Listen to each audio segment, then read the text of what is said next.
Ah, bueno, perfecto. Bueno, cualquier cosita vamos charlando, ¿sí?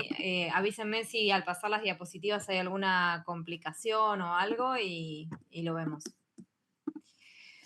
Bueno, primero me presento, yo soy María Ángel Sánchez, soy médica cardióloga, me especializo en el área de insuficiencia cardíaca, trasplante cardíaco y asistencia circulatoria. Soy staff ahora de la unidad coronaria del Hospital Alemán y la idea de hoy es hablar un poco de las complicaciones mecánicas del infarto agudo de miocardio.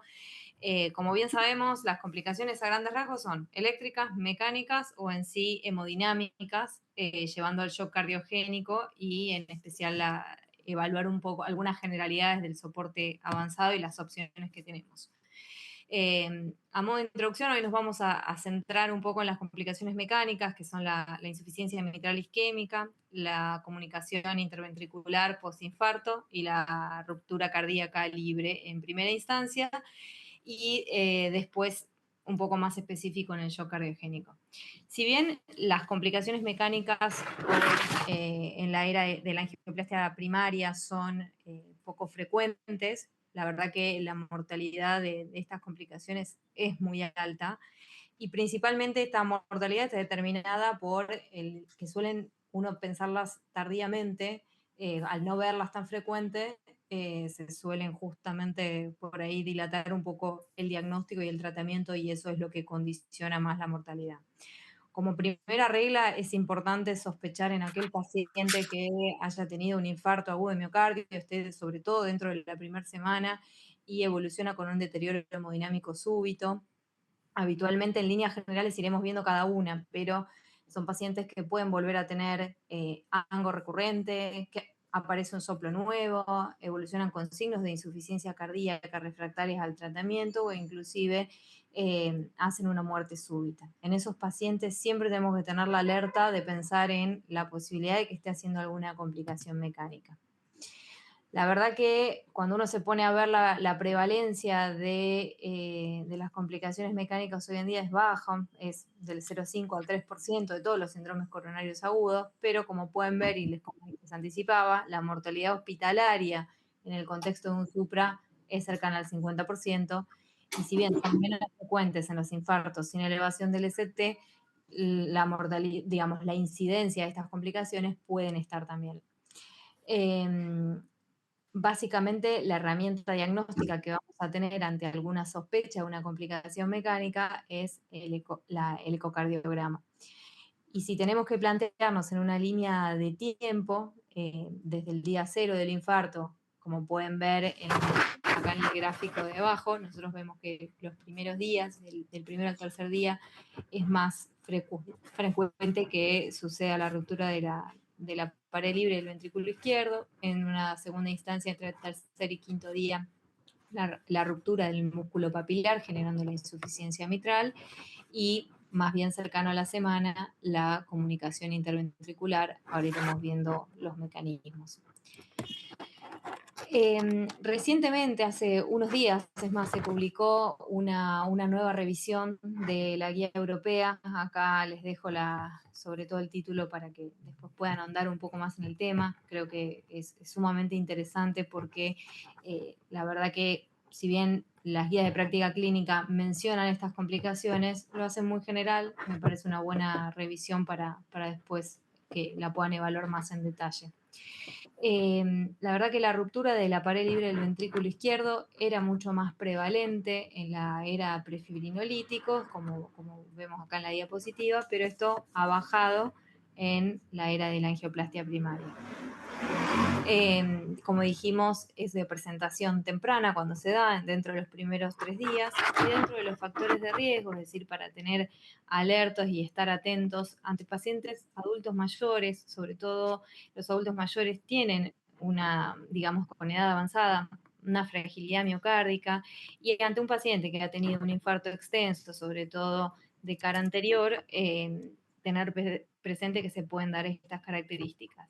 Así también las mujeres ya inclusive en registros en la era de los fibrinolíticos, ya se veía que estaban más predispuestas a tener una ruptura de la pared libre.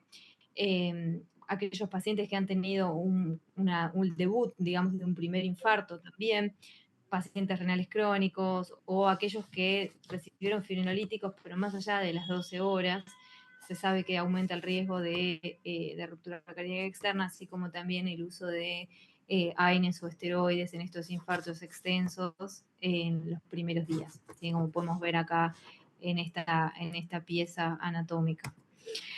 La clínica, ahora lo vamos a detallar un poquito, pero la clínica más temida y la de mayor gravedad es el taponamiento cardíaco, que en instancias, digamos, iniciales se puede presentar con hipotensión, incurvitaciones yugulares y ruidos cardíacos hiposfonéticos que hacen la tríada de Beck, que debemos recordar, pero también pueden ser pacientes que evolucionan con un paro cardiorrespiratorio, sea por TBFB o actividad eléctrica sin pulso. Por eso es importante la imagen ecocardiográfica, como podemos ver acá a la derecha, vemos este derrame pericárdico importante y obviamente buscamos signos incipientes de taponamiento. Ahora, la presentación aguda, la de taponamiento cardíaco, es obviamente la rotura transmural franca y abrupta, que se hace el hemopericardio masivo y un paro cardiorrespiratorio posiblemente seguido por ese taponamiento. En esos casos, obviamente, la estrategia que uno puede optar por hacer es la pericardiocentesis, entendiendo que estamos en un paciente por ahí reanimando un paro que no siempre suele ser sencillo, y en aquellos centros especializados y que están, digamos, acostumbrados a hacer, se puede intentar algún tipo de asistencia circulatoria hasta llevarlo a la cirugía y reparar el defecto.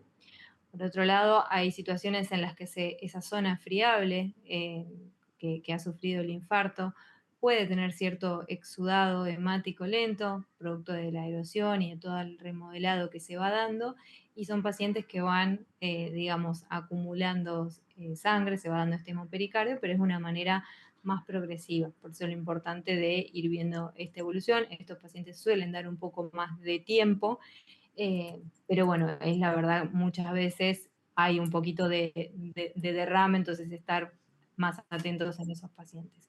Hay algunos casos en los que, producto de infartos extensos, sobre todo de cara anterior, se puede dar una rotura contenida con adherencias en el pericardio, es decir, se forma un pseudoneurisma que evita la rotura cardíaca. Y en esos casos, obviamente, la cirugía es urgente.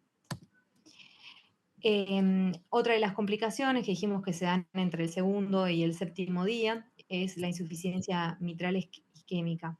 En sí, tenemos tres mecanismos que generan la insuficiencia mitral. En lo que es el escenario agudo, puede ser la ruptura de alguno de los músculos papilares, inclusive de las cuerdas, producto de la isquemia, o mismo por la disfunción de algún músculo papilar provocado por la misma isquemia. En estadios más crónicos, en los que se va generando el remodelado después de un infarto, sí se puede dar la dilatación del ventrículo izquierdo, sobre todo puede generar un tironeamiento de alguna de las válvulas y provocar una insuficiencia mitral más bien funcional por todo el remodelado que se va dando. Lo mismo, como vemos, las complicaciones mecánicas, los pacientes que están en riesgo son los mismos. Paciente con primer infarto que no tiene circulación colateral o que tiene afección de un único vaso son los más propensos. Pacientes diabéticos con edad avanzada, lo mismo mujeres. La insuficiencia mitral aguda tiene una mortalidad sumamente alta, vemos el 50%, sobre todo si no se trata en las primeras 24 horas y si uno la deja a la libre evolución, altísima mortalidad a la semana. Son pacientes que desde lo clínico suelen evolucionar con edema agudo de pulmón y rápidamente evolucionan a un shock cardiogénico. Es importante que en una primera instancia, y por eso hasta en un 50% de los pacientes, puede no existir el soplo sistólico que uno esperaría encontrar, y esto tiene que ver que producto del infarto se va deteriorando la función ventricular y se va perdiendo, digamos, ese gradiente que es el que hace que uno pueda auscultar el soplo. Lo mismo, a la derecha podemos ver una de las imágenes del ecocardiograma, vemos que nuestra insuficiencia mitral es marcada, va hacia el techo de la aurícula, generando lo que se llama el efecto Coanda. Y inclusive lo que podemos ver acá, después de ver unas imágenes en movimiento, es que la válvula queda flay, queda libre, es decir, se mueve de la aurícula izquierda hacia el ventrículo izquierdo. Esto es muy categórico, es decir, un paciente que uno está cursando los primeros días de un infarto y evoluciona con edema agudo de pulmón o con algún soplo nuevo, hay que pensar en la insuficiencia mitral, hay que buscarlo en el transtorácico y si no es suficiente el transtorácico y la sospecha es alta, ir a un transesofágico. Algo muy importante para recordar y para tener en cuenta, sobre todo lo que se pueden afectar son los músculos papilares, como dijimos, ¿sí? Recordamos que tenemos dos, el anterolateral y el posteromedial. El anterolateral tiene la ventaja, por así decirlo, que tiene una doble irrigación, es decir, irrigado por la DA y por ramas de la circunfleja, mientras que el posteromedial tiene una irrigación única, dado por la descendente posterior, que puede venir en la mayoría de los casos por la coronaria derecha o en algunas variantes por la circunfleja. Recordemos que la DP es la que nos da la dominancia en líneas generales. Por esta irrigación única es que el que más frecuentemente se suele ver afectado es el posteromedial. Ahora, con respecto al tratamiento médico, el tratamiento médico en sí que nosotros podemos hacer para intentar compensar a ese paciente es limitado, pero hay algunas cosas que pueden ayudar. Ahora lo vamos a ir ordenando de a poco, pero es para tener una idea general. Pero principalmente va orientado a el descenso de la poscarga. Es decir, nosotros sabemos que en un paciente que está en shock cardiogénico, de manera compensatoria se genera un aumento de las resistencias vasculares sistémicas, ¿sí? Entonces, ayudar a bajar la poscarga, lo que nos puede básicamente, valga la redundancia, ayudar es a bajar la fracción regurgitante y aumentar de alguna manera el flujo anterógrado. Hay veces que, obvio, uno puede llegar a ver la disfunción ventricular que acompaña y pensar que a ese paciente le está faltando dinotrópico. Saber que todas esas medidas son para lograr cierta estabilización hasta llevar al paciente a la cirugía, que es digamos, el tratamiento definitivo de esto. Dentro de las medidas que uno puede hacer es nuevamente lo que es el soporte mecánico como puente a la cirugía. El balón de contrapulsación, como lo mismo digo ahora en un ratito lo vamos a ver más en detalle, lo que nos ayuda es a bajar la poscarga, lo mismo que las drogas, como pueden ser los vasodilatadores o inclusive los inodilatadores, como la milrinona, llevan a reducir esta regurgitación mitral, esta fracción regurgitante y pueden ayudar en la hemodinamia. Así también el ECMO, ¿sí? Es útil en pacientes que están en shock refractario como puente hasta la cirugía y no está disponible en nuestro medio, pero en Europa, Estados Unidos se suele usar bastante, que es el Impela, que también tiene la misma función. Acá lo que se tiene que llevar y recordar es que el tratamiento quirúrgico es mandatorio y es urgente. Habitualmente en estas insuficiencias mitrales isquémicas, la plástica no es una opción. ¿Por qué? Porque estamos ante un tejido muy friable, en que es difícil de trabajar, es difícil de reparar. Entonces se suele realizar el reemplazo valvular mitral, ¿sí? Hay alguna, de hecho la guía esta que les comentaba, que se publicó recientemente de la europea, ya empieza a hablar de la alternativa para aquellos pacientes de alto riesgo quirúrgico con anatomía favorable para una alternativa percutánea como es el MitraClip. La verdad que todavía no está la recomendación formal, no hay buenos trabajos que avalen esto. Por ahora sigue siendo la cirugía el tratamiento definitivo. Como vemos acá a la derecha, vemos amputado directamente el aparato subvalvular mitral. Este es un caso que tuvimos en el hospital, ¿sí? Es un paciente de 52 años que estaba cursando un síndrome coronario agudo sin elevación del ST, Quilipirim-Balbé, se le hizo una angioplastia a la circunfleja como una lesión responsable. El paciente, a pesar de la revascularización, evoluciona en los próximos días con insuficiencia cardíaca y un soplo. Valga la redundancia que el paciente ya tenía el antecedente leve a moderada, pero que en el contexto de esta falla cardíaca progresa su insuficiencia mitral, progresa el soplo, así que le hacemos este ecocardiograma. Vemos lo mismo, que esta insuficiencia mitral es severa, pasó de ser leve a moderada a ser severa, llegando hacia el techo de la aurícula, el jet de regurgitación. Vemos en la segunda imagen la cara inferior del ventrículo izquierdo se mueve mucho menos, está hipokinética, y vemos esta imagen que fue lo que a los ecocardiografistas sobre todo les llamaba la atención. Vemos ahí cómo se va moviendo esta imagen en relación al aparato subvalvular. Si bien no llega a prolapsar hacia la aurícula, la vemos sumamente móvil. Lastimosamente no pude conseguir las imágenes del transesofágico en el que se ve mejor esto, pero básicamente se termina de hacer el diagnóstico de una complicación mecánica, es decir, una insuficiencia mitral severa por ruptura del músculo papilar en un paciente con un infarto agudo de miocardio sin elevación del ST. Al paciente se lo estabiliza con medidas farmacológicas en primera instancia, con diuréticos y con vasodilatadores, en realidad con milrinona, es inmunodilatador, para darle soporte inotrópico, y se programa la cirugía. Se le hace la cirugía y bueno, se hace el reemplazo valvular mitral, y lo que se evidencia digamos, la pieza quirúrgica es la rotura del músculo papilar anterolateral llamativamente. No quedaba muy claro en la ecografía bien, la verdad que se veía todo bastante dañado, y lo que lo termina hacer el diagnóstico es al momento de la cirugía el equipo quirúrgico. Ahora pasamos a la CIB, ¿sí? La comunicación interventricular postinfarto. Esta es otra guía que es un poquito más vieja, es del 2024, pero que es muy similar a la que les mostraba anteriormente. Habla particularmente sobre el diagnóstico y el manejo de estas comunicaciones interventriculares, que también son, digamos, entre 0,3 y 0,5 ahora la prevalencia en los grandes reportes. La mortalidad, lo mismo que las otras complicaciones, sigue siendo alta sin tratamiento, e inclusive tras el tratamiento, la mortalidad quirúrgica sigue siendo alta.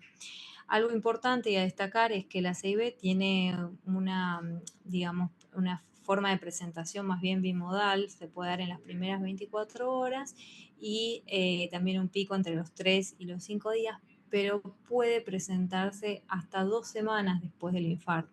Esto es sumamente importante porque muchas veces, sobre todo, digamos, las guías de práctica clínica fueron avalando la idea de que los pacientes con un síndrome coronario agudo se externen tan pronto como sea posible, pero es importante también tener en cuenta estas cuestiones.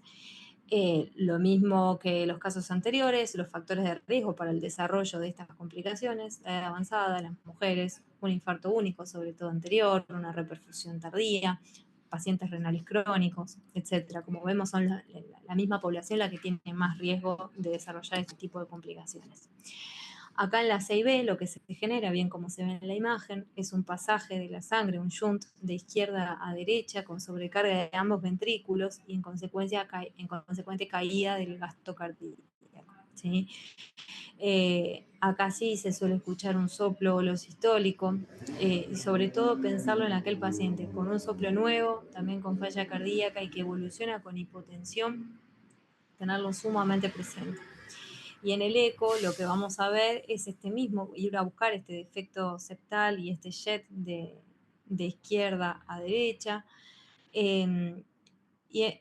Digamos, la localización de la CIB suele estar en relación a la arteria comprometida en el infarto. Sobre todo en los infartos de cara anterior, en los que la DA es la responsable, uno debería ir a buscar, y es más frecuente que se asocie una CIB apical en la punta del ventrículo.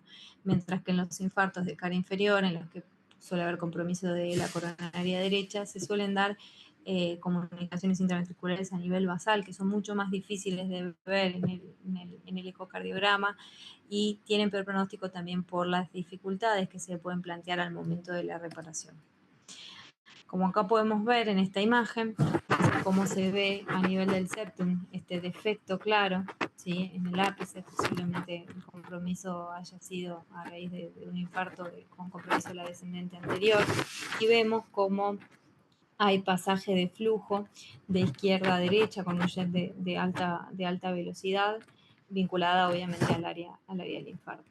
Y algo que suelen detallar los ecocardiografistas en estos casos es el famoso QPQS, que es básicamente la relación entre la circulación que pasa a nivel pulmonar sobre la circulación sistémica. Lo normal es que todo lo que pasa por el pulmón pasa a la circulación sistémica, por ende lo normal es que sea uno.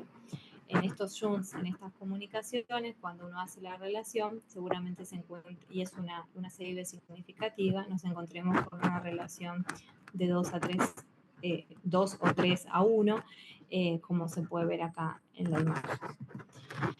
El tratamiento médico básicamente va orientado, igual que la insuficiencia mitral, al manejo de la poscarga, y es esta reducción de la poscarga es en pos de bajar también el jet que va de izquierda a derecha. También son de utilidad los inotrópicos según el perfil hemodinámico que tenga el paciente.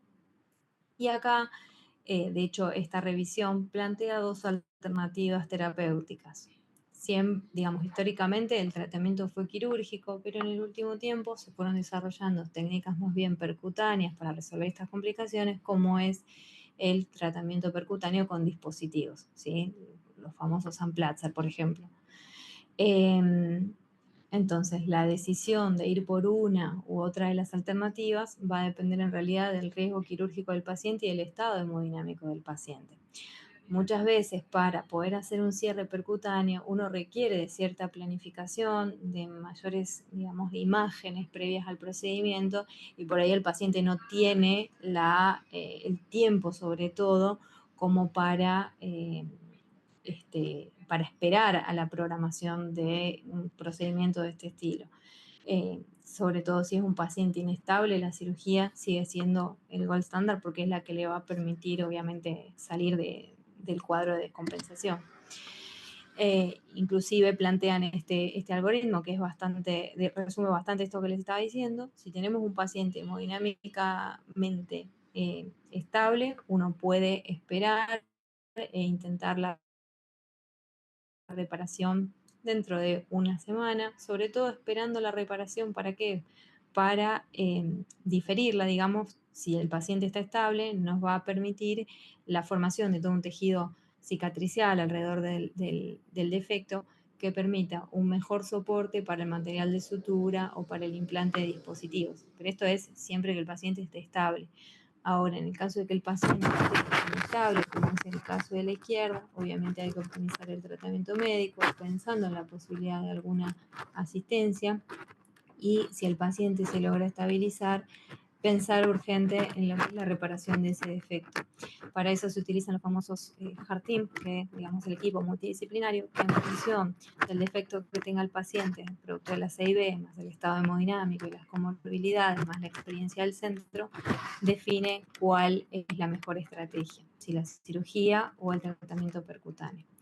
Básicamente, el cierre quirúrgico es para el paciente que está con un compromiso hemodinámico importante, ahí es una cirugía de emergencia, sobre todo si son defectos grandes o múltiples, que hay veces que se pueden ver estos defectos a lo largo del septum, tortuosos, y ahí obviamente son un desafío es poco probable que eso se pueda resolver de manera percutánea. O la necesidad de una CRM concomitante, porque hay veces en las que quedan lesiones residuales, lesiones complejas que por hemodinamia no podríamos hacer. Mientras que el cierre percutáneo es más bien para shunts pequeños, o inclusive hay veces que cuando, digamos, van los pacientes a cirugía, puede quedar algún pequeño shunt residual, hasta un 8% según una serie británica. Así que en esos casos sería una alternativa posterior hacer un cierre percutáneo.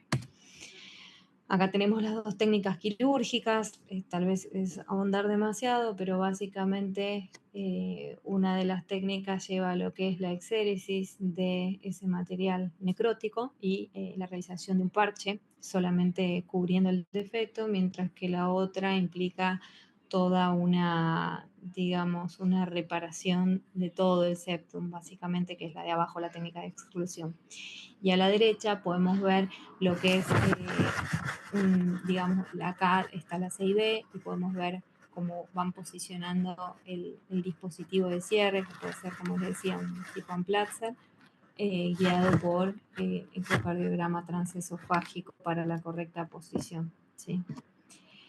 Este también es otro caso que tuvimos en el hospital.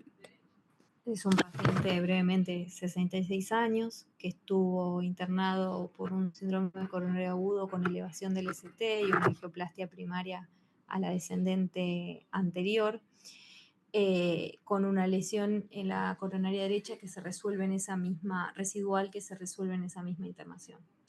A los 6 días el paciente es externado con una FEI del 45%, tolerando medicación, y a los 12 días ingresa con un dolor torácico asociado a signos de insuficiencia cardíaca y un soplo nuevo, y nos encontramos con esta imagen, un deterioro severo de la fracción de eyección, y lo llamativo es este jet que pueden ver acá, ¿sí? Básicamente se ve un flujo a nivel del septum y a nivel de algo de derrame, ¿sí? Y a nivel de la pared anterior del ventrículo, ¿sí?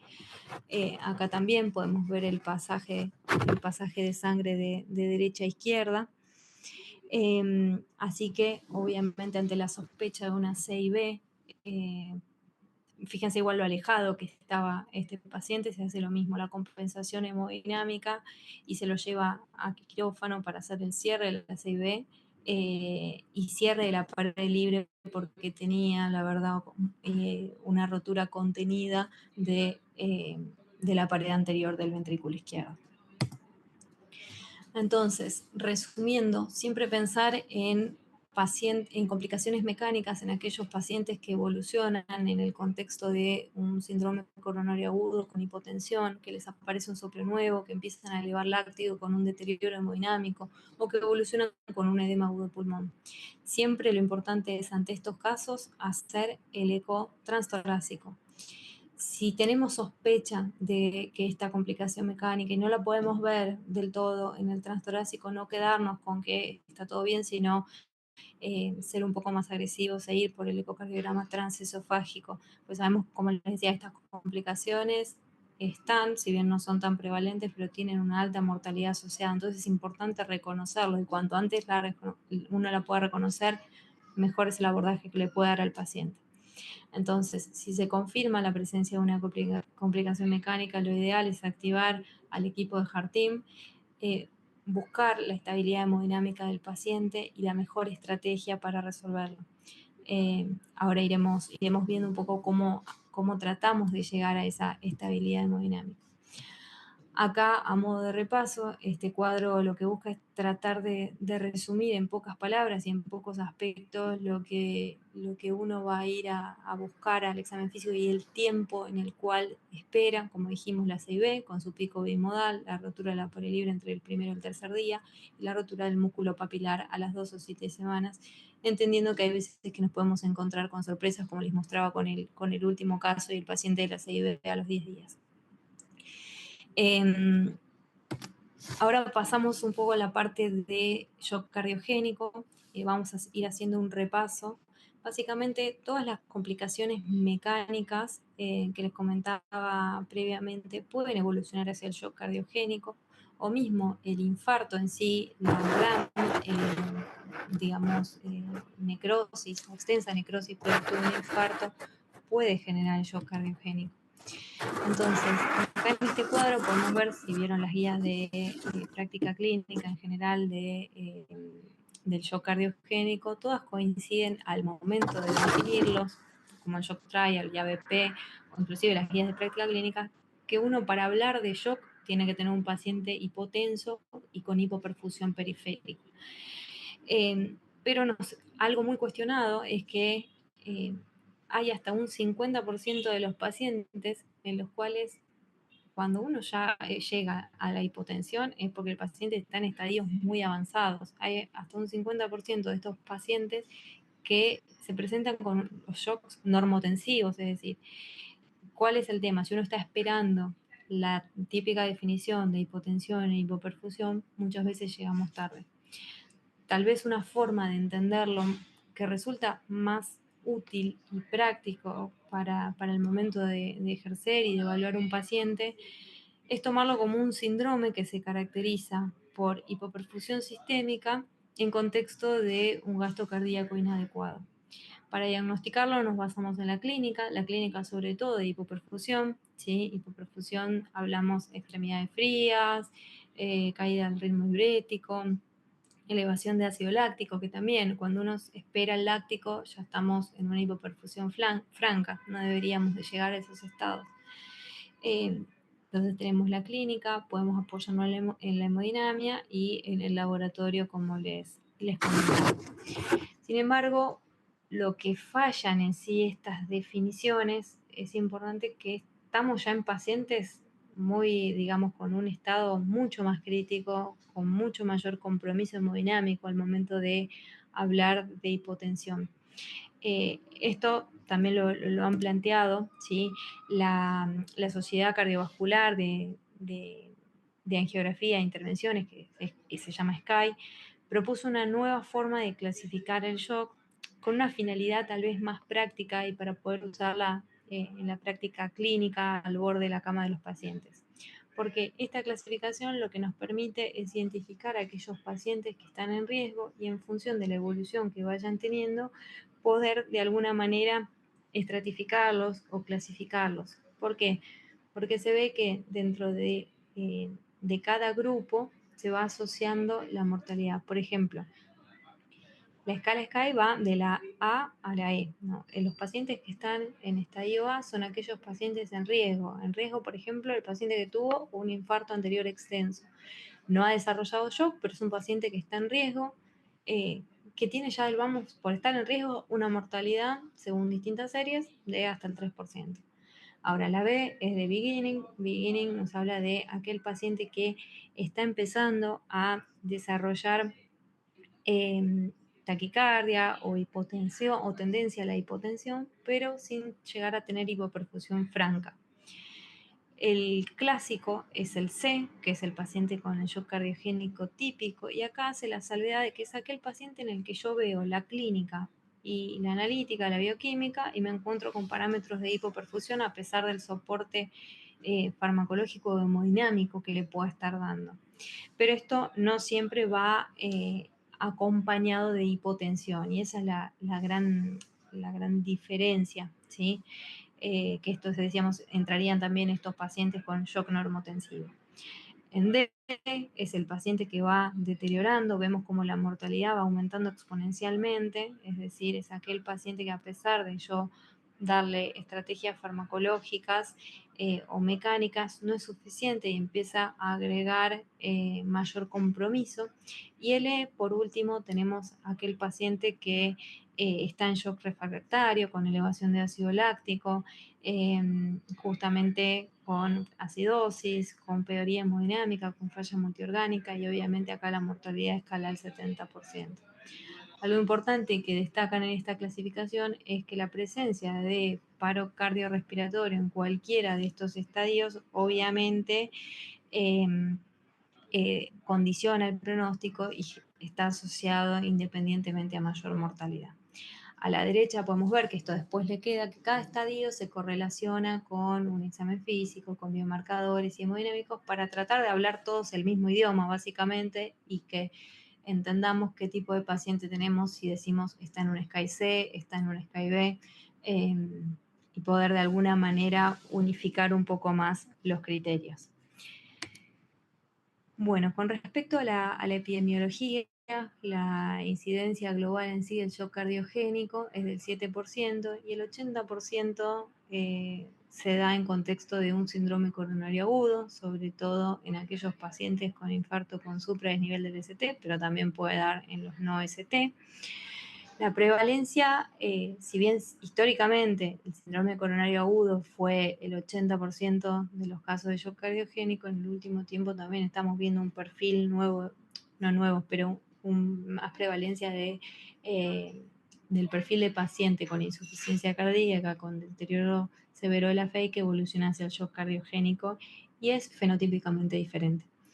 La mortalidad intrahospitalaria del shock, y esto me parece importante recalcarlo, es del 50 al 60% en distintas series. Y esta, digamos, prevalencia de esta mortalidad, perdón, tan alta, se mantiene hace muchísimo tiempo, a pesar de todos los avances que tenemos desde el punto de vista eh, de la comprensión de la patología, de las estrategias terapéuticas que podemos instaurar, de la asistencia mecánica. A pesar de todo eso, la mortalidad sigue siendo alta. Esto es posible que sea porque los estamos diagnosticando más tarde y porque no lo estamos tratando del todo como deberíamos. Entonces, algo para replantear si siempre que estamos ante un paciente, ir a buscar, a descartar que ese paciente no esté iniciando, no esté en las fases iniciales de un shock cardiogénico. Para repasar un poco la fisiopatología, no voy a ahondar demasiado, pero me parece que está bueno entender que el paciente que está con un síndrome coronario agudo y desarrolla un shock cardiogénico es totalmente distinto al paciente que tiene insuficiencia cardíaca y evoluciona con un shock cardiogénico. El paciente con el infarto agudo de miocardio se comporta como vemos acá en el gráfico, este. El loop presión volumen, ¿sí? Que es el normal, es el que está en negro, y en rojo es el en contexto de un infarto.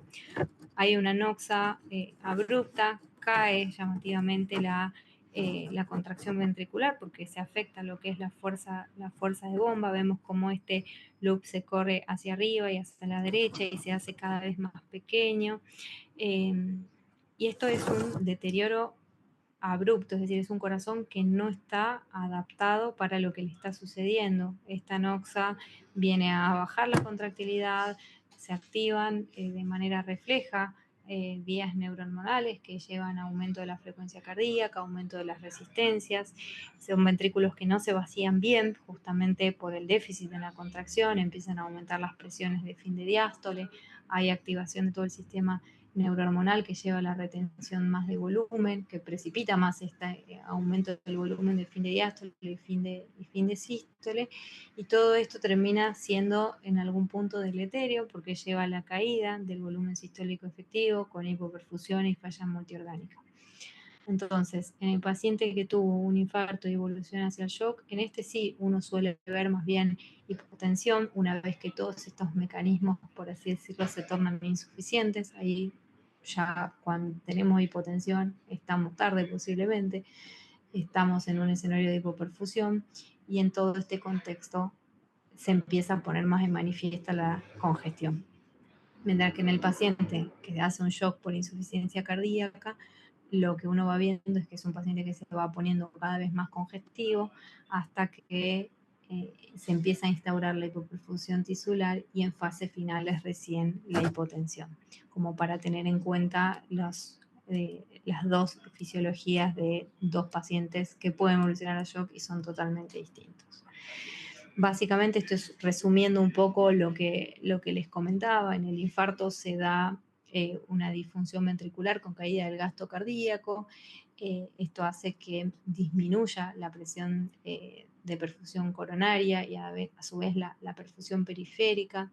Esto lleva por un lado a isquemia miocárdica, empeorando aún más la función cardíaca y haciendo un círculo vicioso, que es lo que viene a explicar este gráfico. A la vez el aumento de estas presiones de llenado, producto de la activación digamos, neurohormonal, más ese corazón que no se puede vaciar bien, lleva al edema pulmonar y a la hipoxia también. Entonces, como vemos, se va formando cada vez un circuito más complejo en el que la hipoperfusión tisular lleva en sí a una respuesta inflamatoria sistémica, liberación de citoquinas, de óxido nítrico, que en fases finales lleva al desarrollo de la vasoplejía y obviamente la falla multiorgánica y la muerte, ¿sí? Ahora veremos en el siguiente gráfico pero por ahí todos han tenido pacientes los cuales inician, digamos, con un shock cardiogénico y en fases finales, a pesar de que uno agrega noradrenalina, vasopresina, siguen hipotensos y empiezan a migrar hacia un patrón más vasopléjico. Esa ya es la fase final del shock. Se da cuando ya todos los mecanismos compensatorios no pudieron sostenerse, no se pudo mantener la hemodinámica de ese paciente, y la verdad que ahí la mortalidad es altísima porque ya empiezan a fallar los múltiples órganos. Como podemos ver, todo esto que les fui comentando está resumido de una manera por ahí más sencilla de ver en el gráfico de la derecha, ¿sí? Vemos cómo está esta caída del gasto cardíaco, nos puede llevar a la disfunción multiorgánica y a la muerte. Este es una revisión que está si mal no recuerdo, en la revista europea de insuficiencia cardíaca, en lo que justamente vemos como en estadios avanzados se empieza a instaurar esta vasoplejía producto del CIRS, de la respuesta inflamatoria sistémica en sí, y esta vasoplejía es la que nos lleva a la injuria macro y microvascular y falla multiorgánica, como podemos ver acá. ¿Sí? En cada uno vemos a medida que van progresando los estadios SCAI, a medida que vamos desde un CAM-D, pasan de tener la vasoconstricción compensatoria inicial a una vasodilatación producto de toda esta respuesta inflamatoria sistémica con compromiso macro y microvascular. Entonces, consideraciones claves sobre todo para el momento del diagnóstico. Siempre es importante lo que les comentaba previamente, preguntarnos si este paciente que tenemos enfrente está en riesgo de desarrollar un shock cardiogénico. Y para eso tenemos un score que nos puede resultar útil, que toma variables clínicas y angiográficas, que fue validado para utilizarse en los pacientes con infarto con supradesnivel del ST, y que se correlaciona con mortalidad. Obviamente estadios más graves, más mortalidad, pero nos sirve para tener sobre todo en mente a qué paciente le puede ir mal y evolucionar hacia un shock. La segunda pregunta es si el paciente está en shock. Como dijimos, el diagnóstico del shock es clínico, pero nos apoyamos en estudios complementarios. Entre ellos, un aliado importante es el Swan-Ganz, que ahora vamos a detallar un poco más, y el ecocardiograma. Pero el diagnóstico es clínico, se hace en la cabecera del paciente, evaluándolo, viendo la evolución que va teniendo minuto a minuto. Una vez que diagnosticamos que el paciente está entrando en shock, tenemos que definir la severidad y el fenotipo de ese shock, es decir, acá es donde nos sirve un poco la clasificación SCAI, y por otro lado, entendiendo la hemodinámica, hay una cuestión de que no todos los fenotipos se presentan en un mismo paciente, es decir, no es lo mismo una falla derecha que una falla izquierda o una falla ventricular, si es por IC, si es por síndrome coronario agudo. Entonces, identificar eso nos ayuda a orientar mejor las estrategias terapéuticas y tenemos más chance de que a ese paciente le vaya mejor, ¿sí? Acá en este gráfico podemos ver que dentro de los pacientes que tienen infarto y evolucionan a un shock cardiogénico, fíjense el alto porcentaje que suele tener un SCAI. Entonces, para poner la alerta de nuevo en este grupo de pacientes, que no termina todo en la angioplastia, eso voy. Y por otro lado, si está en shock, identifique la severidad, identifique el fenotipo, qué soporte requiere, me alcanza con drogas, tengo que pensar en una asistencia, está revascularizado, qué puedo hacer por este paciente, es lo otro que nosotros debiéramos de preguntarnos, ¿sí? Ahora, con respecto al monitoreo hemodinámico invasivo, sí, la realidad es que por ahí han escuchado que en el último tiempo hubo mucha evidencia controversial en torno al uso del catéter de Swan-Ganz. La verdad que particularmente creo que es un estudio complementario que, entendiendo cómo utilizarlo, entendiendo cómo leer las curvas y cómo interpretarlas, nos puede orientar un montón a justamente ajustar un tratamiento médico, y esto lo demuestra uno de los trabajos que está acá nos permite justamente, en una corte de pacientes utilizaron el catéter de Swan-Ganz y permitió clasificar mejor a los pacientes en estadios y por ende a tratarlos mejor. Como les digo, creo que es un estudio complementario que se le pidió durante mucho tiempo que demuestre bajar la mortalidad, y tuvieron un montón de estudios negativos que por eso se discontinuó en algún momento, o se cambió, mejor dicho, la indicación de la guía, de utilizarlo de manera rutinaria. Pero hace muy poquito salió este metaanálisis que justamente toma todos los trabajos que hay en torno a la utilización del catéter de la arteria pulmonar en shock cardiogénico, y la tendencia en sí es que aquellos pacientes en los que se utilizó un SWAN, se interpretaron las curvas, se identificó el fenotipo y se ajustó el tratamiento en función del SWAN, les iba mucho mejor. Se identificaba mejor a aquellos pacientes que se podían beneficiar de una asistencia circulatoria mecánica. Se usó justamente mucho más, pero obviamente el riesgo principal radicó en el riesgo infeccioso por ser, digamos, obviamente un acceso central que uno manipularlo puede obviamente generar algún tipo de infección asociada al catéter. Acá podemos ver el objetivo principal del monitoreo hemodinámico es tratar de titular y ajustar la medicación en función de las variables que vamos teniendo, identificar el fenotipo, si es una falla derecha, si es una falla izquierda, si es biventricular, digamos, ante qué paciente estamos enfrente, y poder identificar aquellos que se beneficiarían de algún tipo de asistencia circulatoria mecánica.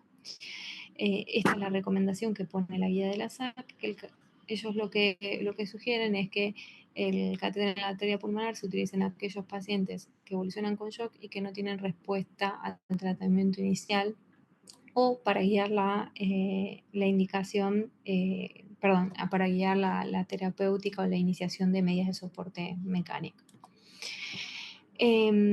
Acá tenemos, que también se los dejo como para ver las variables principales que nosotros podemos obtener con el catéter de Swan-Ganz y nos permiten clasificar estos perfiles de pacientes, estos fenotipos de pacientes, ¿sí? En función sobre todo si es solo falla izquierda, si es falla derecha, si es biventricular, o inclusive aquellos pacientes que están en pre-shock, ¿sí? Normotensivo, que era lo que les comentaba al inicio. Una variable hemodinámica que la verdad que se empezó a utilizar hace ya un tiempo, que la podemos usar, digamos que la podemos usar los datos del SWAN, o inclusive si hacen eco bedside se puede traspolar, es el poder cardíaco. El poder cardíaco nos habla justamente del trabajo cardíaco, es decir, de la capacidad que tiene ese corazón de transmitir energía, ¿sí? Un trabajo cardíaco normal es arriba de 0,9, más bien cercano a 1, y para calcularlo uno lo que usa hacer es la siguiente cuenta, que es el gasto cardíaco por la presión arterial media, dividido 4,51, y eso nos da un valor en watts. Arriba de 0,9 es normal, por debajo de 0,6 nos habla de que ese trabajo cardíaco es insuficiente, se asocia a más mortalidad y sugiere que hay una gran disfunción cardíaca. Entonces, en ese paciente uno debería de iniciar rápidamente un soporte, entender lo que le está pasando al paciente, iniciar un soporte inotrópico si lo considera necesario, o eventualmente, si eso es insuficiente, pensar en una asistencia circulatoria mecánica. La verdad que uno, si sabe hacer eco bedside, puede eventualmente calcular el gasto cardíaco por eco, lo cual suele ser de mucha ayuda para ir haciendo esta monitorización diaria en aquellos pacientes que están en riesgo de desarrollar un shock cardiogénico.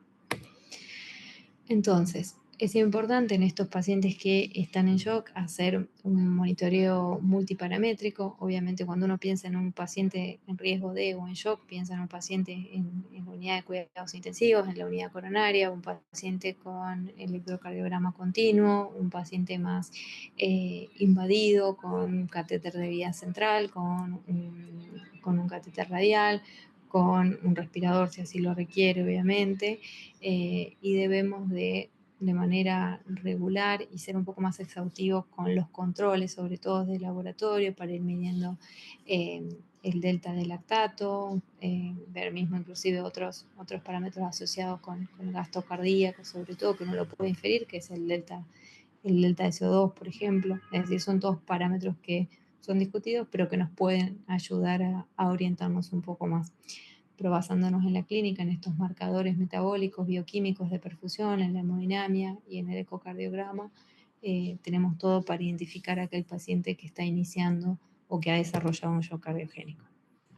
Entonces, para ir en torno al tratamiento y a los objetivos principales, cuando nosotros nos paramos en un paciente que diagnosticamos ese shock cardiogénico, lo primero que tenemos que pensar es si este paciente está revascularizado, ¿sí? Sobre todo si es un shock cardiogénico por un síndrome coronario agudo, si está revascularizada la arteria que le está causando el infarto.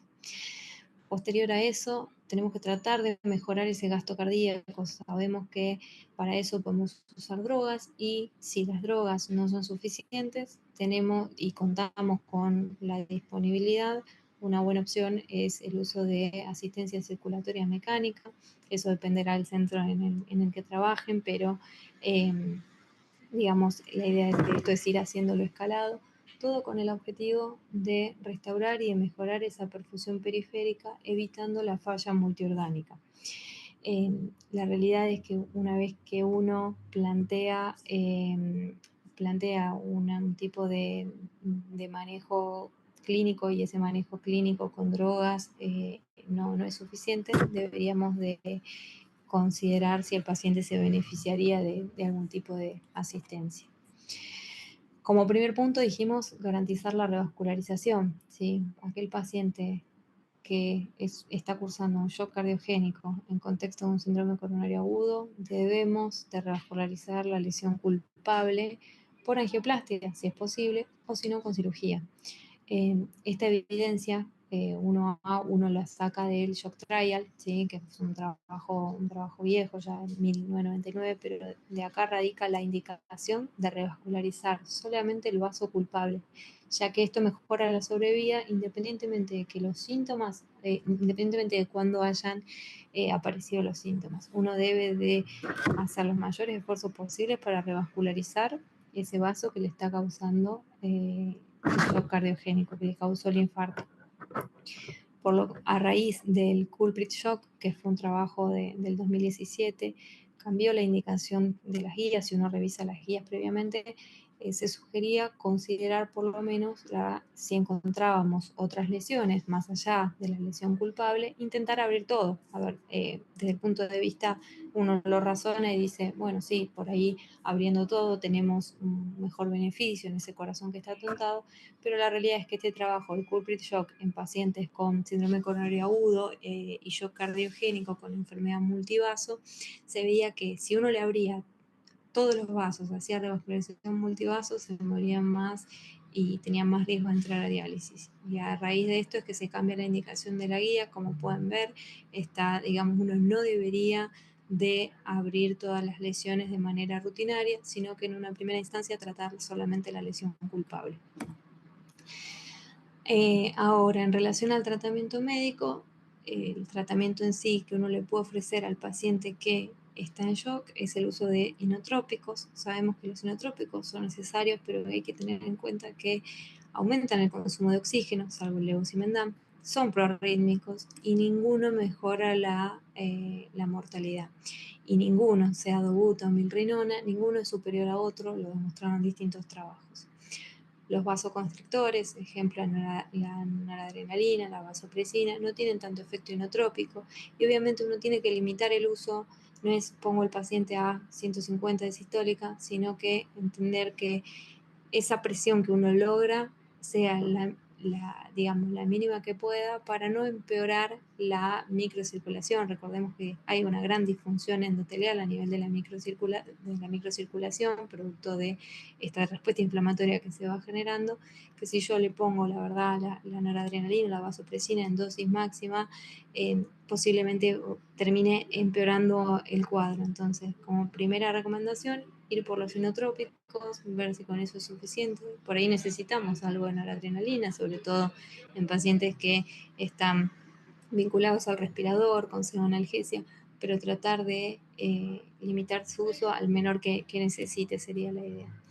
Acá también les queda este cuadro en el que podemos repasar, esto lo van a encontrar en cualquier revisión de shock o inclusive en revisiones, digamos, de fármaco, en el cual están los principales mecanismos de acción de cada uno de los fármacos, donde actúa a nivel de los receptores, las dosis máximas y el impacto que tiene a nivel de las resistencias, de la presión, del gasto cardíaco y de la frecuencia cardíaca. Algo importante es que hace un tiempo ya se habla de construir lo que sería el Shock Team.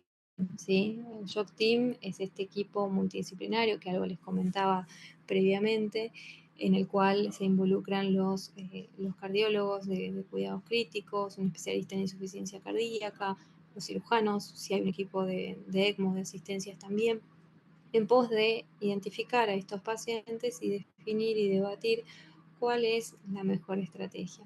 Está ampliamente demostrado que aquellos centros que cuentan con un shock team, a sus pacientes les va mejor, es decir, tienen una tendencia a menor mortalidad y a la vez se seleccionan mejor aquellos pacientes que son potenciales candidatos para algún tipo de asistencia circulatoria mecánica. Es decir, a esos pacientes les va mejor, con lo cual todos deberíamos de tratar de hacer el esfuerzo como para generar este tipo de trabajo interdisciplinario, ya que, como vemos, les suele ir mejor a los pacientes, ¿sí?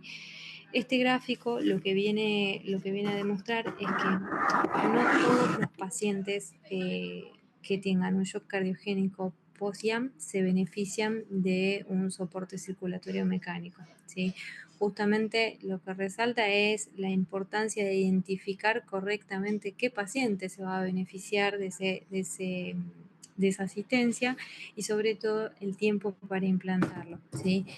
La Corte A justamente nos habla de que hay entre un 50 y un 60% de estos pacientes con shock cardiogénico postinfarto que sobrevivirían sin colocar ningún tipo de asistencia.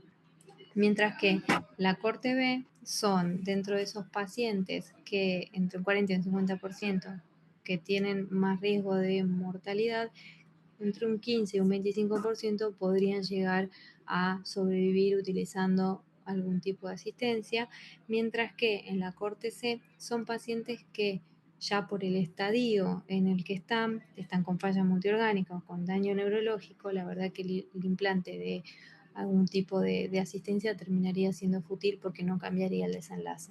Entonces esto es para tener en cuenta. Puede ser un paciente que tiene un shock cardiogénico, complica un infarto, tiene un 50-60% de chances de que le vaya bien si yo hago el tratamiento óptimo que debería, y tengo entre un 40 y un 50% que sé que no va a sobrevivir. Dentro de esos que tienen más chances, más mortalidad, elegir quién se puede beneficiar de una asistencia temprana. Sería digamos, el resumen y la conclusión de este trabajo.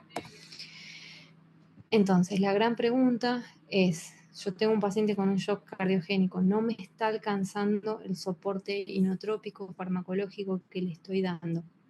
Entonces, ¿cuándo pienso en asistir? ¿Sí?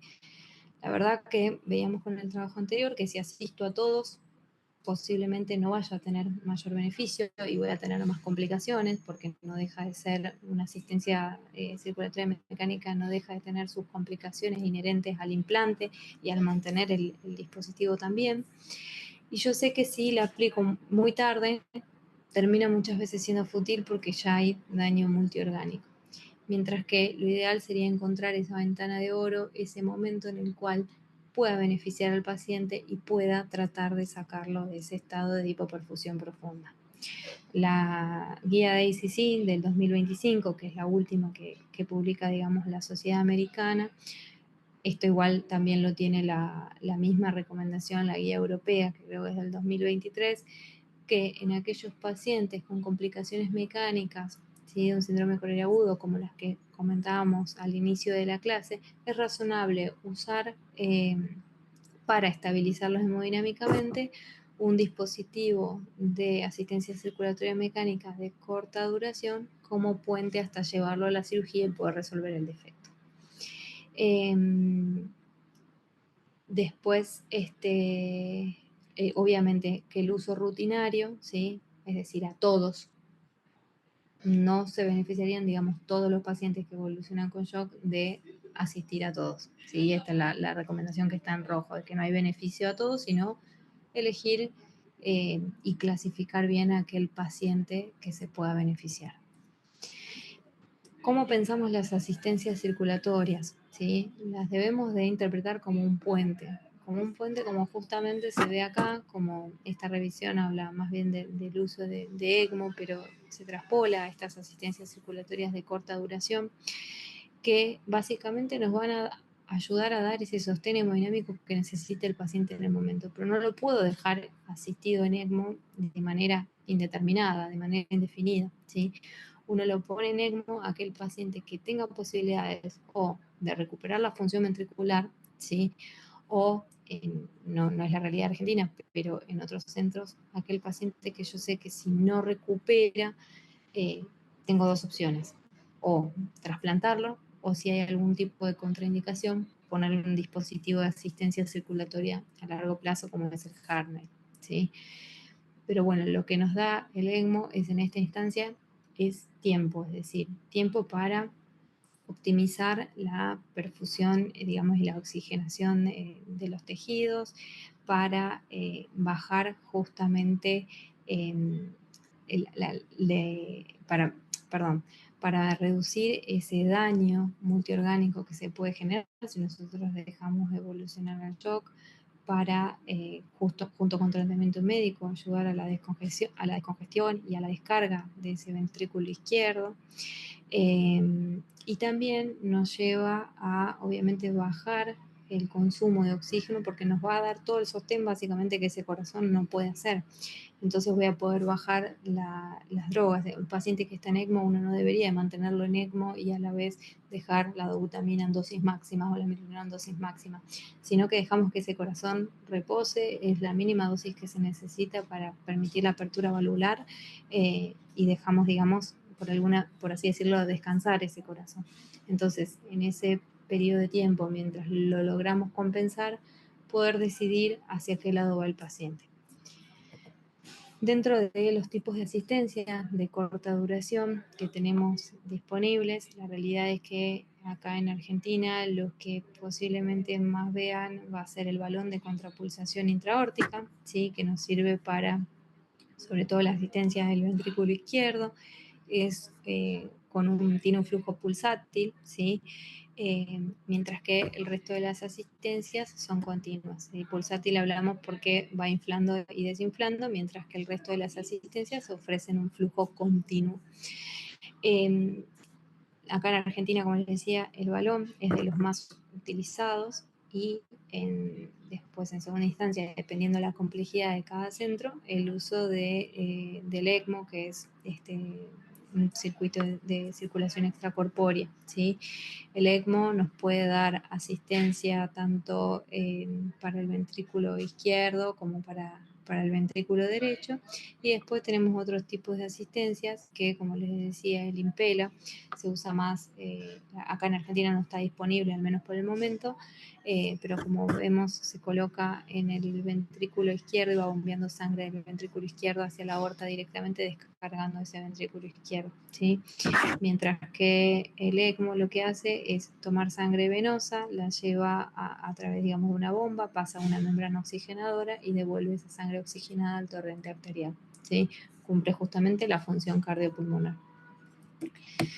Acá tenemos una breve comparativa de estos tipos de asistencia de corta duración, ¿sí? Para destacar, y creo que es importante en nuestro medio que tengamos en cuenta el balón, si bien nos aporta medio litro nada más para aumentar el gasto cardíaco, muchas veces eso puede ser suficiente para algunos pacientes, y la verdad que uno puede tener un buen desenlace si lo tenemos a mano y tenemos la posibilidad. La verdad que vale la pena utilizarlo. Tenemos varios pacientes que se han logrado estabilizar después de digamos, en un shock cardiogénico postinfarto usando un balón, así que si tienen la posibilidad sería bueno que lo utilicen. Y mayor complejidad, el ECMO puede dar hasta 7 litros, así que podemos tener casi un paciente con asistencia total. En ECMO lo que tenemos que tener en cuenta es que estos son de corta duración, es decir, no deberíamos de tenerlo más allá de 2 a 3 semanas por el riesgo de complicaciones también. Cuando uno piensa en asistir a un paciente, tiene que pensar, primero, ¿tiene la indicación? Sí, ok, pero ¿tiene alguna contraindicación? Que es casi tan importante como la indicación. ¿Qué contraindicaciones son las absolutas? Aquel paciente que ya está pasado, que está con falla multiorgánica o que tenga algún tipo de condición, como puede ser una enfermedad oncológica avanzada, que esté también teniendo peso en términos de su sobrevida, ¿sí? O que algún paciente que yo sé que lo voy a poner en una asistencia, por ejemplo, lo voy a poner en un ECMO, y si no recupera, ¿yo lo puedo trasplantar? ¿Tiene alguna contraindicación para el trasplante o para pensar en una asistencia a largo plazo? ¿Sí? Algo importante es que, y esto me parece que está bueno recalcarlo, es aquel paciente que tiene una insuficiencia aórtica moderada a severa, ¿sí? No puedo ponerle un balón de contrapulsación porque estaría empeorándolo, ¿sí? Y tampoco un ECMO periférico. En esos casos, uno lo que puede hacer es una asistencia de tipo central, es decir, en lugar de tener una canulación en la, digamos, periférica, paso a una canulación central y ahí podría asistirlo. Pero son, digamos, son situaciones puntuales que requieren justamente de esto, de que les decía, un shock team como para poder articular un poco todo esto y siempre asegurarse de que no haya alguna contraindicación al momento del implante o que alguna contraindicación que nos limite. Acá podemos ver el uso del balón, el IABP Shock. Este trabajo lo que hizo fue un ensayo aleatorizado multicéntrico que sumó 600 pacientes que tengan postinfarto, un shock cardiogénico y randomizaron a todos a usar balón versus no usarlo, asociado obviamente a la revascularización precoz y el tratamiento médico, lo mismo que veníamos hablando. ¿Qué se vio en este trabajo? Como muestran las curvas, ¿sí? Principalmente no hay diferencia en mortalidad en aplicarlo a todos. Y acá vemos cómo la guía cambia la recomendación a raíz de este trabajo y pone 3B, es decir, no recomienda el uso rutinario. ¿Qué significa esto? No es para todos, lo mismo que venimos hablando de individualizar, ¿sí? Y sí considerarlo con aquellos pacientes que no estén evolucionando bien con el tratamiento médico inicialmente instaurado. ¿Sí? Esto es un poco la curva que ya me estaba mostrando.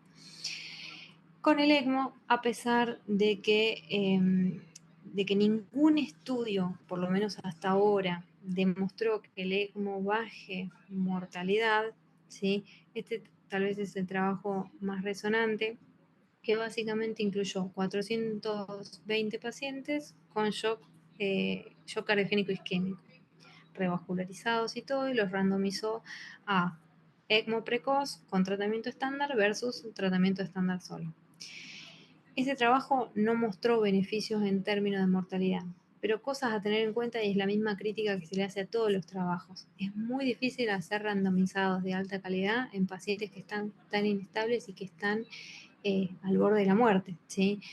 De hecho, en este trabajo, la principal crítica es que había muchos pacientes que estaban en un estadio, un SCAI D o E, en los que ya tenían hipoperfusión sostenida durante varias horas, con daño multiorgánico ya instaurado.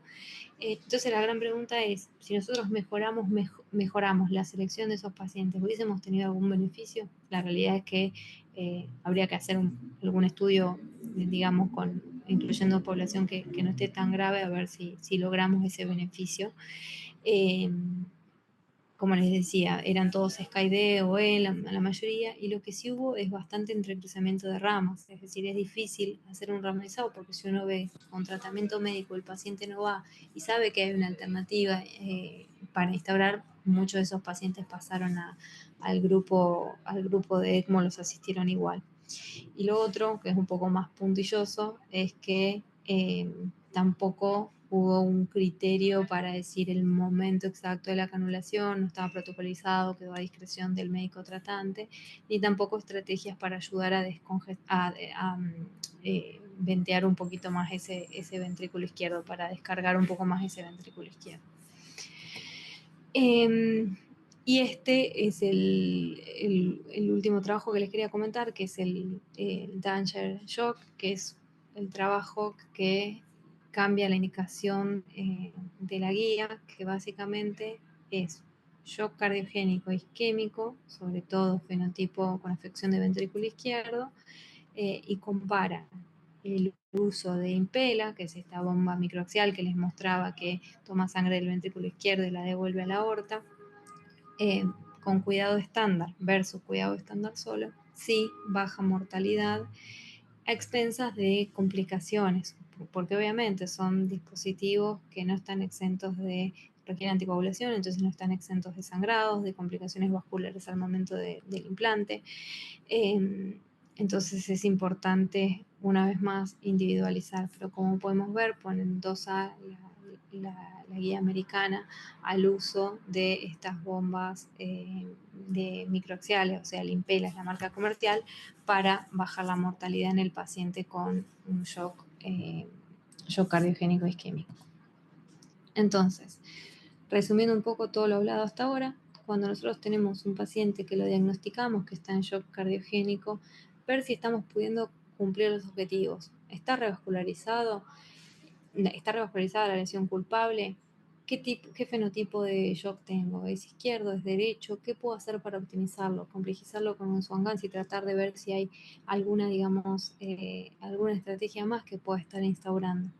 Ahora, si esto no es suficiente, entramos en lo que es un shock refractario, en función de si es izquierdo, si es derecho, si es biventricular, activar el shock team, ¿sí? Para discutir este paciente. Esto debería de ser en cualquier momento.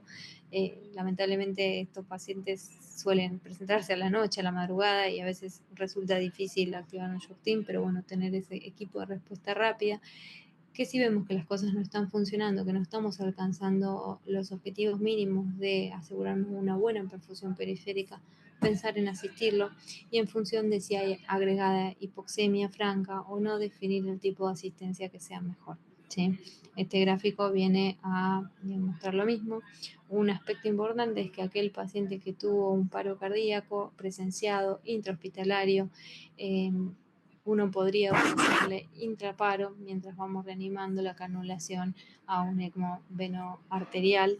Hay grupos de respuesta rápida que trabajan, digamos, se activa un código rojo de un paro cardíaco, y se puede también activar la colocación de uno de estos dispositivos para tratar de sacarlo al paro, llevarlo a hemodinamia, revascularizarlo. A esos pacientes les suele, la verdad, que ir bastante mejor de lo que si hiciéramos solo tratamiento médico.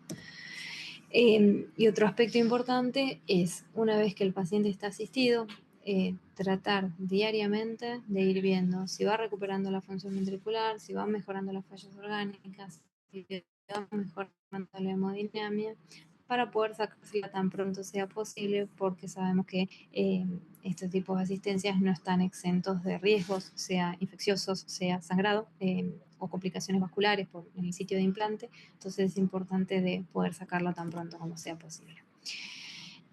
Como última, digamos, recomendación, es importante en la evaluación inicial hacernos mentalmente este acrónimo, SUSPECT, de sospecha.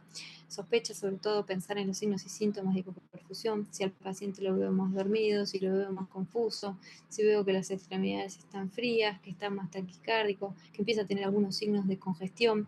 En contexto de todo esto, empieza a caer el ritmo diurético. Estoy viendo una tendencia de entro hipertenso y lejos de requerir NTG, lo estoy viendo que voy apagando esa NTG, alertar de que hay algo más que pueda estar pasando. Parámetros de perfusión periférica, la P, sobre todo buscar daño hepático, daño renal, acidosis metabólica, con o sin láctico, los cambios obviamente del electro, si hay presencia de congestión, tratarla. La congestión se sabe que se asocia a mortalidad, así que el paciente en shock cardiogénico está congestivo, no tenerle miedo a los diuréticos. y si detectamos algo de esto, hacer el triage, la activación del Heart Team y poder definir cuál es la mejor estrategia para el paciente. La estabilización farmacológica y si no es suficiente, escalar y tenemos la posibilidad a una asistencia circulatoria mecánica, ¿sí? A modo de repaso, sabemos que el shock se asocia con una mortalidad altísima todavía, ¿sí? Sabemos que la revascularización inmediata de la arteria relacionada al infarto baja mortalidad, entonces ir a por ello. No intentar abrir el resto de las lesiones, solamente las culpables. Ya vimos que los pacientes se benefician más de solo tratar la arteria culpable. La identificación temprana y la activación del shock team, baja mortalidad. Definir el fenotipo, puede ser utilizando un catéter de Swan-Ganz, nos ayuda a optimizar el tratamiento sabiéndolo interpretar. Y el soporte circulatorio mecánico puede disminuir la mortalidad, pero en grupos seleccionados de pacientes. Si lo hacemos de manera indiscriminada, posiblemente nos vaya a ir mal y les vaya a ir mal a los pacientes, ¿sí? Y tratar de, una vez que ya esté compensado, siempre preguntarnos diariamente, ¿requiere este inotrópico que le puse? ¿Requiere esta asistencia? Sabemos, como les decía, que los inotrópicos no son gratis, aumentan la mortalidad, aumentan el consumo miocárdico, entonces la idea sería, una vez que el paciente empieza a mostrar indicios de mejoría, empezar a bajar ese sostén, sea farmacológico o con asistencias, ¿sí? Bueno, esto fue un poco todo por hoy, ¿sí? La verdad que por ahí fue bastante extenso, son muchos temas comprimidos, largos, pero bueno, espero que les haya sido útil. No sé si quieren consultar algo, si hay algo que quisieran repasar o alguna duda, alguna consulta.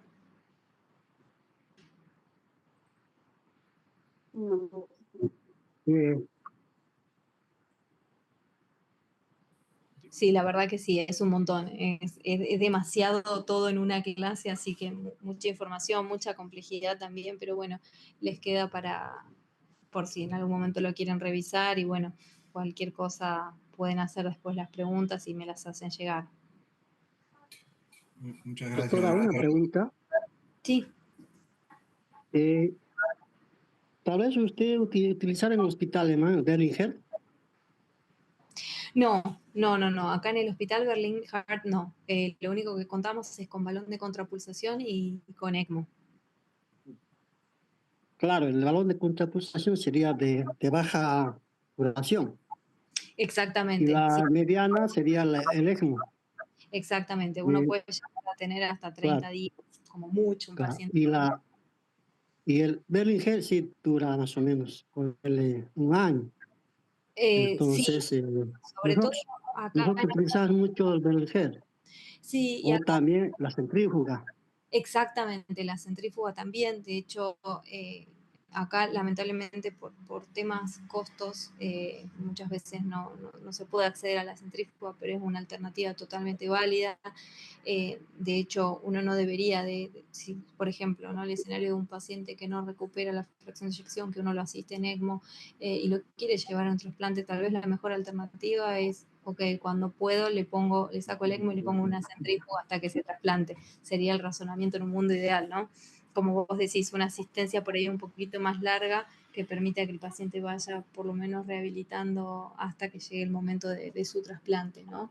Y después igualmente en Estados Unidos, en otros países, inclusive acá en Chile, en Colombia, se cuentan con dispositivos de asistencia a largo plazo, como es el HeartMate 3, que viene a suplir, digamos, la gran comparativa es con el trasplante cardíaco, ¿no?